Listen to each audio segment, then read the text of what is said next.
دايما كده اول خطوه في كل حاجه بتبقى دايما هي اصعب خطوه، واكتر خطوه بيبقى ليها رهبه كده. اول يوم مدرسه، اول يوم جامعه، اول يوم شغل، اول يوم لا، اول يوم ايه، اول سنه جواز. الحاجات دي كلها كده بتبقى مخيفه بالنسبه لنا، بنبقى حاسين ان احنا داخلين على مجهول، خايفين ومش عارفين نبدا ازاي، عايزين ناخد خطوات صحيحه ومش عارفين ناخدها ازاي. انا جولاني خالد، وانتي بتتفرجي على قناتك انتي، القناة اللي هنتكلم فيها عن كل حاجة تخصك، أفكارك وأحلامك ومسؤولياتك وضغوطاتك، الحاجات الكتير اللي في حياتك ونفسك إنك توازني بينهم بس مش عارفة إزاي. هنتعلم إن شاء الله مع بعض إزاي ناخد خطوات فعالية تخلينا نوازن حياتنا. بس أهم من كل ده وأهم من مسؤولياتك ومن كل الحاجات اللي وراكي اللي نفسك تنجزيها هو إنتي. عشان كده الفترة الجاية المحور الأساسي اللي هيكون هنا في القناة هو إنتي. ازاي نقدر نهتم بنفسيتنا، ازاي تقدري تشحني طاقتك وتحسي بسلام نفسي يخليكي قادرة تفكري وقادرة تقومي وتغيري حاجة في حياتك وتعملي حاجة انت نفسك فيها. صدقوني، لو قدرنا ان احنا نوصل لسلام نفسي بجد، قدرنا ان احنا نفك الصراعات اللي جوه دماغنا ما بين الافكار الكتير اللي فيها تضارب رهيب في حياتنا، ونوصل اننا نقدر نحط رجلينا كده على ارض صلبه وثابته، ونبقى محددين اولوياتنا وعارفين اهدافنا وعارفين احنا عايزين ايه بالظبط، وعندنا طاقه نفسيه وطاقه جسديه ان احنا نروح ونعمل الحاجه دي، ساعتها بس هتقدري فعلا تاخدي خطوه تغيري حياتك، وكل اللي جاي بعد كده هيبقى سهل. وخير بداية نبدأ بيها السلسلة الجميلة دي هو إننا نتكلم عن ليه بنخاف نبدأ. لو انت عايزة تاخدي خطوة في حياتك، أو تغيري صفة فيكي، أو تبدأي كارير جديد، أو تدخلي في مشروع ارتباط، ليه دايما بنخاف؟ ليه دايما بيبقى جوانا قلق مخلينا مش عارفين نستمتع بأي خطوة ناخدها، أو بيخلينا أصلا مش قادرين ناخد الخطوة دي؟ هو ده الموضوع اللي هنتكلم فيه النهاردة. خلينا بس متفقين في بداية الكلام إنه عقلك مش وظيفته ابدا ان هو يخليكي متطوره، وانه يخليكي احسن، وانه يخليكي انجح. لا لا، بالعكس، احيانا بيبقى اكبر عدو لينا واكبر عقبه لينا هو عقلنا، لان عقلك دايما عايزك تبقي في الكومفورت زون، منطقه الراحه، مش عاوزك تطلعي بره المعتاد وبره المألوف. ابسط مثال بقى يوضح النقطه دي، تعالوا كده شوفوا طفل داخل اول يوم حضانه بيعمل ازاي، عياط وصريخ وصويت، بيحارب بكل طاقته وبيقول عايز اروح لماما. هو لقى نفسه مره واحده محطوط في سيتويشن جديد، فاللي حصل ايه؟ اللي حصل ان جه عقله ومنعه من التغيير ده. تعالوا بقى شوفوا نفس الطفل بعديه باسبوع بيبقى بيه عشان يروح الحضانه، ولو قعد يوم في البيت ما نزلش الحضانه تلاقيه متضايق وعمال يقول لمامته يا ماما انا عايز اروح الحضانه. سبحان الله. طب ازاي ده؟ هو ده الفرق بين الحالتين، انك اول ما بتخش في اي حاجه جديده عقلك بشكل تلقائي بيرفض التغيير، لكن مجرد ما بتخش في الحاجه دي وبتبدا ان انت تاخد خطوات فعاليه، اللي بيحصل عكس كده خالص، وبتلاقي نفسك قادر ان انت تنتج وقادر ان انت تأدي في الحاجات دي، بل وحاببها كمان، وبعد كام سنه ممكن تكون متمرس ومتمكن في الحاجه دي. فاذا لازم يكون عندك وعي كبير جدا ان الخوف ده شعور طبيعي جدا، وكل الناس اللي نجحت ووصلت لحاجه كبيره في حياتها مروا بنفس المشاعر، مشاعر الخوف والقلق، وان هم حاسين ان هم احتمال ما يوصلوش، وهيعملوا ايه لو ما وصلوش، ويا ترى هنفشل، طب ولو فشلنا إيه اللي هيحصل. كل الافكار دي بتيجي في بالنا كلنا. ولكن في نوعين من البشر بيتعاملوا مع الخوف. في شخص لما بتجيله مشاعر الخوف دي بيفضل يفكر فيها كويس جدا، واللي بيحصل ساعتها بقى ان كل ما بتسلمي نفسك للافكار دي، لما بتبني بينك وبين هدفك سور، انت عماله تزودي السور اللي بينك وما بين الحاجه اللي انت عاوزاها وانت مش حاسه. ليه؟ لانك عماله تفكري في كل السلبيات اللي ممكن تكون في الموضوع ده. ندي مثال على ده، لو واحده داخله ترتبط مثلا تبدا تفكر طب افرض بقى الشخص ده طلع مش كويس، طب افرض بعد ما اتجوزني اتجوز عليا، طب افرض طلع كويس بس خلفت عيل والعيال دول ما طلعوش كويسين.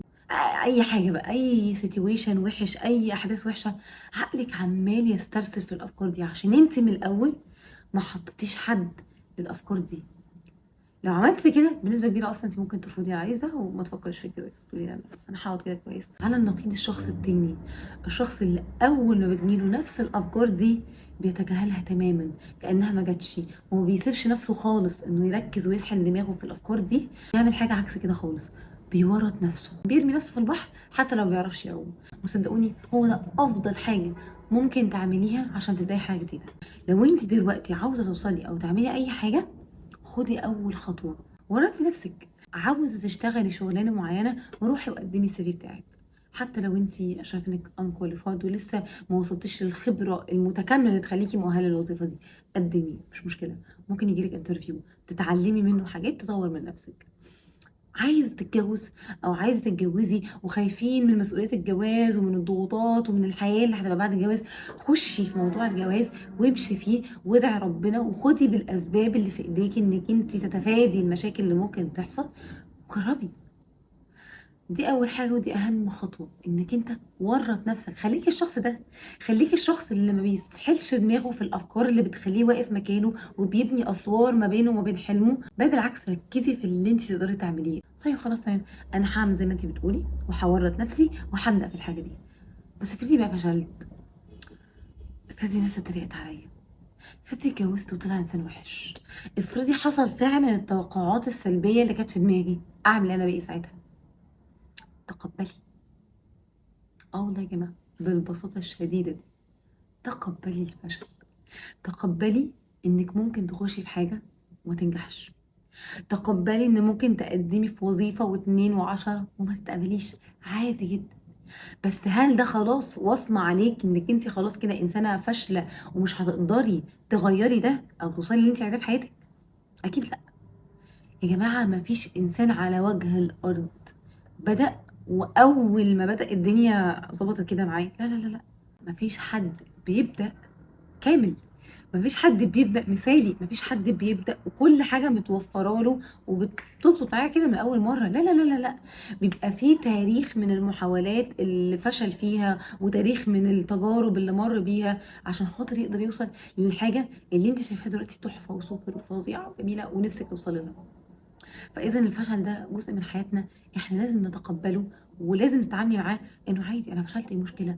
اقعدي وشوفي ايه اللي انت فشلتي فيه وجمعي الخطوات اللي ممكن تعدليها وحسني. حقيقي اختيار ربنا ليكي بيبقى دايما افضل بكتير مما عقلك يتخيله.